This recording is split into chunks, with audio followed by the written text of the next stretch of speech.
સમાચારની શરૂઆત કરીએ તો મહત્વપૂર્ણ સમાચાર સામે આવી રહ્યા છે। મહત્વપૂર્ણ સમાચાર સામે આવી રહ્યા છે। કહી શકાય કે કોરોનાને લઈને એડવાઇઝરી જાહેર કરાઈ છે।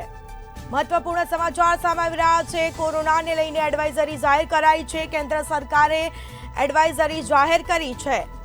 તો ભારતમાં કોરોનાના GN1ના નવા પ્રકારની દસ્તક જોવા મળી રહી છે। તો બીજી તરફ GN1ના નવા વેરિયન્ટ ફરી ગભરાટ ફેલાયો છે। સિંગાપોરમાં ઝડપથી વધી રહ્યો છે નવો વેરિયન્ટ। મહત્વપૂર્ણ સમાચાર સામે આવી રહ્યા છે। યુપી અને કેરળમાં 24 કલાકમાં 5ના મોત નીપજ્યા છે।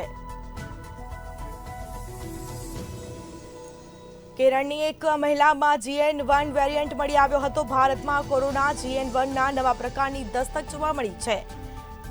તો બીજી તરફ GN1ના નવા વેરિયન્ટ ફરી ગભરાટ ફેલાવ્યો છે।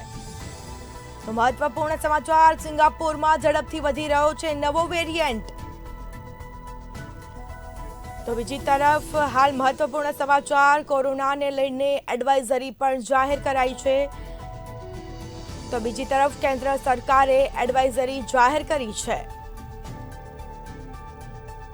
ભારતમાં કોરોના GN1ના નવા પ્રકારની દસ્તક જોવા મળી રહી છે અને જેને લઈને GN1ના નવા વેરિયન્ટમાં ફરી ગભરાટ ફેલાવ્યો છે। તો લોકોમાં પણ એક ગભરાટ ફેલાવ્યો છે। સિંગાપોરમાં ઝડપથી નવો વેરિયન્ટ વધી રહ્યો છે। તો અનેક લોકો આ રોગના ભોગ બન્યા છે। યુપી અને કેરળમાં 24 કલાકમાં 5ના મોત નીપજ્યા છે। કેરળની એક મહિલામાં GN1 વેરિયન્ટ પણ મળી આવ્યો છે।